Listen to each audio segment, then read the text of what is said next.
So, what we're going to be covering today is we're going to be talking about difficult conversations, and I'm going to introduce one, um, I suppose, practice that you can use, which is called restorative practice. And I'm going to talk a little bit about that.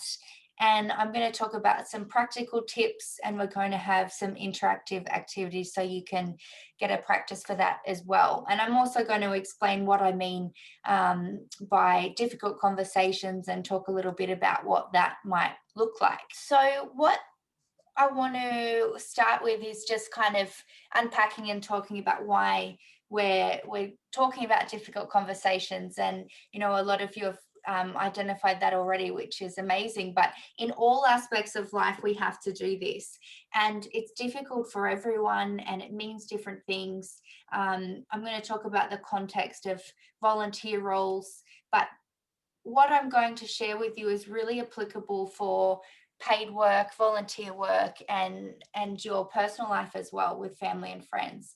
So, what I mean in the context of today's training, difficult conversations is when you have to manage your emotions and the emotions of someone else and information in a sensitive way.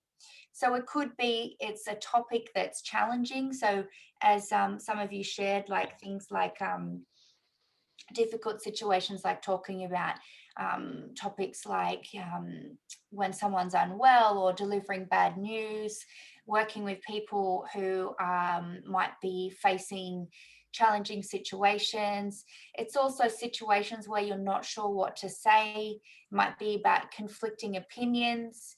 It might be just where you're not sure what's going to happen and the outcome is uncertain, and any discussions where you feel uncomfortable, where you get those emotions coming up, where you feel that discomfort. And we're going to explore that a little bit more. And I guess yeah, I've got some practical strategies and things that you can use. So I hope that it'll be useful for you.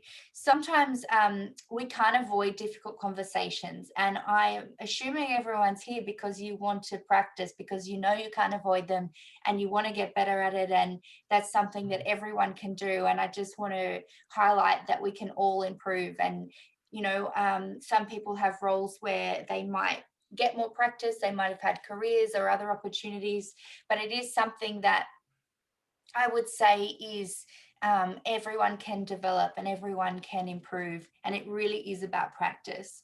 And there's many techniques, but I want to introduce a framework called restorative practice. So I'm going to talk a little bit about restorative practice and what it means. But first, I'm going to do that and then I'll go back to the activity. So, restorative practice is something that came out of a social science and a theory and a practice around what was called restorative justice. So in the 1970s, it became kind of more widely used and spoke about, and it was actually about mediation and reconciliation between victims and offenders.